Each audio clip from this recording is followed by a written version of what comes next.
Bukan karena banyaknya, tapi karena hatinya. Saudara, saya sering sekali mendengar, bahkan mungkin kita semua sering mendengar, nanti kalau saya menang undian kayak raya dapat berkat, saya pasti bangun gereja, membantu pembangunan gereja. Saudara, tapi Alkitab sangat kontradiksi. Mujizat itu tidak menunggu berkat besar.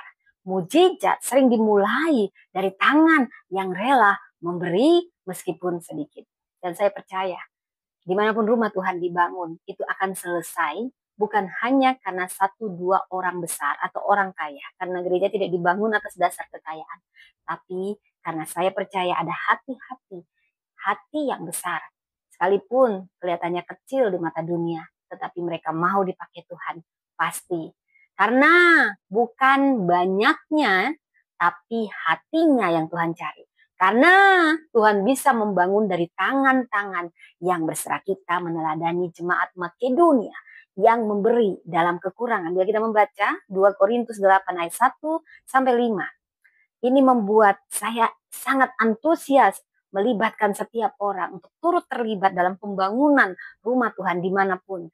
Saudara, ini bukan karena kelebihan orang percaya, tapi karena kemurahan hati bisa menjadi saluran mujizat dan kemuliaan Tuhan.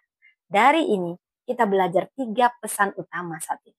Pertama, memberi dalam kekurangan bukan karena kelebihan. 2 Korintus 8 ayat 1 sampai 3 menekankan bagaimana jemaat Makedonia menurut kemampuan mereka memberi bahkan melampaui kemampuan mereka.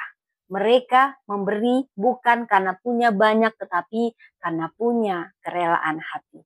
Saudara, di tengah penderitaan, kekurangan, jemaat ini tetap murah hati. Mari, jangan tunda memberi, hanya tunggu kaya dulu, mampu dulu, berada dulu. No, Tuhan melihat kerelaan, bukan jumlah, bukan kekayaan. Tuhan tidak tunggu kita kaya, Tuhan tunggu kita rela. Kedua, kita belajar Tuhan membangun dari hati yang berserah.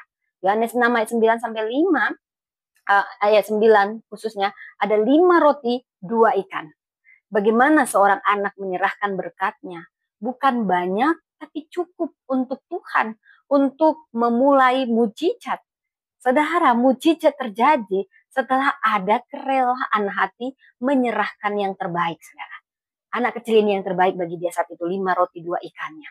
Dia tidak menunggu sempurna baru mau dipakai. Kita belajar dari iman seorang anak kecil. Beri yang ada, beri tenaga, beri waktu, doa, uang, ide, banyak pemberian bukan hanya uang. Ini bisa jadi bahan bangunan rohani bila kita serahkan kepada Tuhan.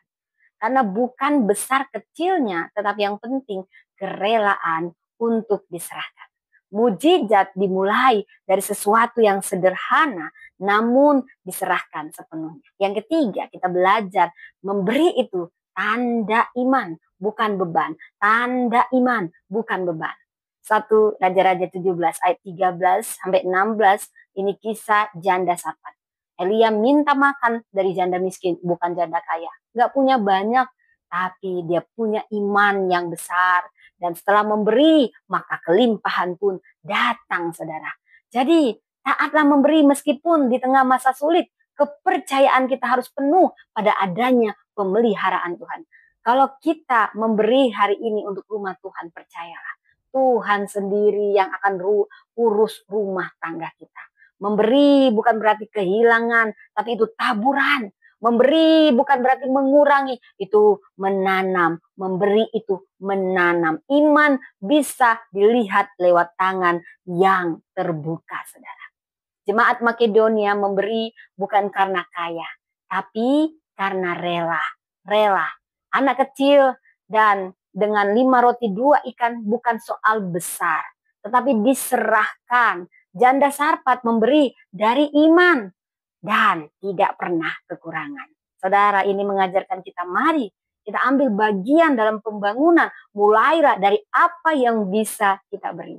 Sekecil apapun, saudaraku, percayalah jika diberikan dengan iman, Tuhan bisa memakainya menjadi besar. Mari kita bangun bersama-sama, kita menabur dalam kerajaan Allah. Tuhan tidak pernah utang. Dia lihat, dia catat, dia balas, saudara.